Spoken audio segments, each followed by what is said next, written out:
میرے دوستو، انسان کو کل عقل بھی مل جائے تو پھر بھی اللہ کی حکمت کا وہ احاطہ نہیں کر سکتا۔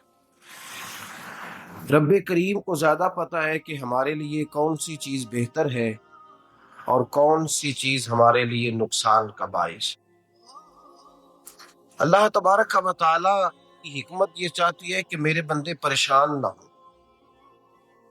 رب یہ چاہتا ہے کہ میرے بندے کسی جگہ پہ بھی دقت اور پریشانی کا شکار نہ ہو۔ تو اللہ تبارک و تعالیٰ نے راہ اعتدال اختیار کرنے کا حکم ارشاد فرمایا کہ تم اعتدال کے رستوں پہ چلو، معتدل زندگی گزارو، افراط و تفریط سے بچو۔ آج جس معاشرے میں ہم وقت گزار رہے ہیں، اس معاشرے میں ہم اس بات کو سمجھنے سے قاصر ہیں کہ اصل ہمارا مسئلہ کیا ہے۔ ہمارا اصل جو مسئلہ ہے اس کی شناخت ہمیں کیسے ہوگی اور ہم پھر اس تک رسائی کس انداز میں حاصل کر پائیں۔ ہم ہمیشہ اپنی آمدن بڑھانے کے چکر میں رہتے ہیں، ایک کام اور شروع کر لیں، پارٹ ٹائم جاب شروع کر لیں، کوئی سائیڈ بزنس اس کا آغاز کر لیں۔ ہماری جو دوڑ لگی ہوئی ہے وہ لگی ہے کام بڑھانے میں، آمدن بڑھانے میں۔ حالانکہ اسلام ہمیں یہ کہتا ہے کہ تو آمدن بڑھانے کے چکر میں نہ پڑ، اصل بات یہ ہے کہ تو اپنے خرچے کنٹرول کر۔ تنگ انسان وہ نہیں ہوتا جس کی آمدن تھوڑی ہوتی۔ کہ توجہ کیجیے گا میری بات، یہ قیمتی بات ہے اور گفتگو ساری کا لب لباب ہے۔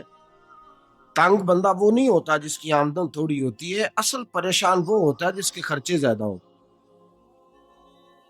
اور ہمارا جو روز مرہ کا نقصان ہو رہا ہے نا، وہ آمدن کے معاملات میں نہیں ہو رہا۔ بنیادی نقص جو واقعہ ہو رہا ہے وہ یہ ہے کہ ہمارے اخراجات زیادہ، اور وہ اخراجات کسی اور نے نہیں بڑھائے، وہ خرچے ہم نے خود بڑھا لیے ہیں اور اب ہمیں اس کا نقصان بھگتنا پڑ رہا ہے۔ اور اگر آپ صحیح معنوں میں ٹٹولیں تو جو بہت امیر لوگ ہیں وہ تو ان خرچوں سے بچ گئے۔ میں نے بہت سارے ایسے ختمات میں شرکت کی ہے، میں بہت ساری ایسی جگہوں پہ گیا ہوں کہ جہاں لوگوں نے بڑا مختصر سا ختم دلایا ہے تو ہو گیا ہے ختم۔ ختم کے معاملے میں کب کسی نے پابندی لگائی ہے کہ اس میں 200 آدمی شریک ہوگا تو تب یہ سال ثواب صحیح ہو سکے گا؟ کون کہتا ہے؟ یا شادی کے موقع پر اگر سارے بہن بھائیوں کو نہ بلایا گیا تو میری شادی پایہ تکمیل تک نہیں پہنچے گی، اس میں برکت نہیں ہوگی؟ یہ کس نے فتویٰ دیا ہے؟ معتدل زندگی کا اسلام حکم دیتا ہے۔ میں پڑھ رہا تھا کہ ایک بہت بڑا صدر ہے، غالباً سوڈان کے صدر کی بات ہو رہی تھی، تو اپنے بیٹے کی بارات لے کے گیا تو 4 لوگ گئے ہیں بارات، اور 15 لوگوں کا اس نے اہتمام کیا اپنے گھر میں کھانا کھانے کا۔ تو کیا شادی ہو گئی کہ رک گئی؟ تو بھائی راگ الاپنا اس بات کا کہ بڑی پریشانی ہے، کوئی سائیڈ بزنس شروع کیا جائے فلان جگہ فلان جگہ فلان جگہ، تو اصل معاملہ یہ ہے کہ پہلے ایک بندہ کماتا ہے تو پھر بھی گھر چلتا ہے، پھر بڑا بیٹا ساتھ شامل ہوتا ہے تو پھر بھی گھر چلتا ہے، پھر منجلا بیٹا شامل ہوتا ہے تو پھر بھی گھر چلتا ہے۔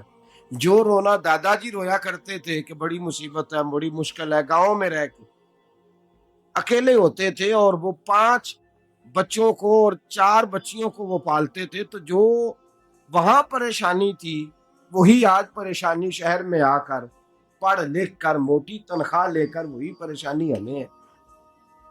تو میں جس نتیجے پہ پہنچا ہوں اس کو پڑھ کے، قرآن مجید کی چند آیات کو دیکھ کر اور اس مفہوم کی جو حدیثیں کتب احادیث میں پائی جاتی ہیں اور ہمارے بزرگوں نے ہمیں جو مزاج اس حوالے سے دیا ہے، میں اس نتیجے پہ پہنچا ہوں کہ مسئلہ آمدن کا نہیں، مسئلہ خرچے کا ہے۔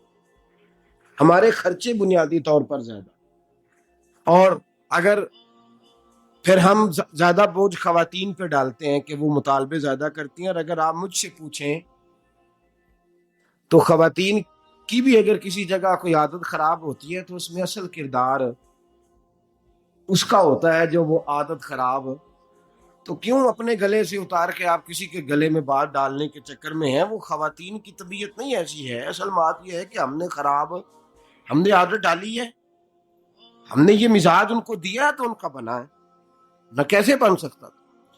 تو اعتدال جب تک زندگی میں نہیں ہوتا، پانی پیاس بجھاتا ہے لیکن ایک گلاس ہی ہو تو پیاس بجھاتا ہے. بالٹی کو منہ کو لگائے گا تو کپڑے بھگو دے گا اس کے.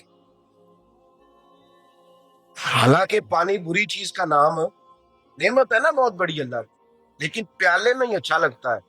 کوئی مٹکا منہ کو لگائے گا تو تانگ ہوگا، پیالہ ہی بہتر ہے اس کے لیے.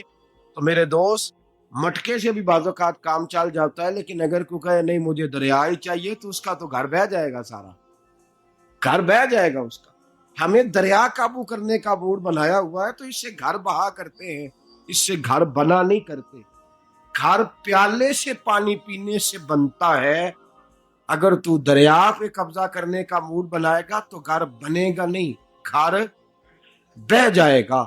آگ نہ ہو تو کھانا پک نہیں سکتا، لیکن ہلکی آنچ سے کھانا پکتا ہے.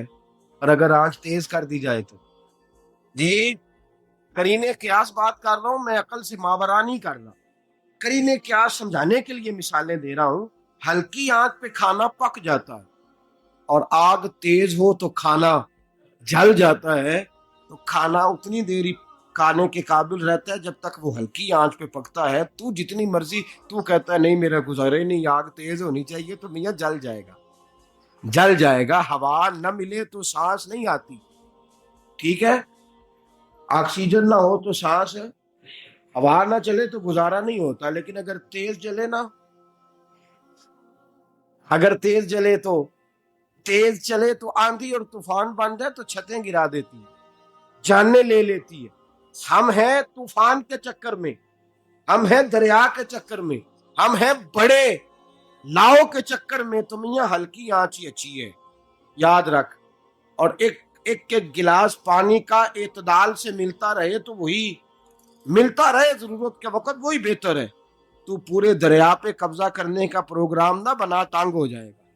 اور میرے عزیز یاد رکھ، ہوا سانس لینے کے مطابق ملے تو وہ اچھی ہے، جو سانس بند کرنے پہ آ جائے وہ ہوا اچھی. ہم نے چکر چلا لیا ہے کہ زیادہ پیسہ، راتوں رات پیسہ، لمبا پیسہ، یہ پلاٹ بھی میرا، وہ پلاٹ بھی میرا، گجرانوالا بھی، گجرات بھی، لالا موسیٰ کھاری اور پنڈی تک جہاں میں جاؤں میرے نام کی تختیاں لگی ہوئی ہونی چاہیے. اسلام منع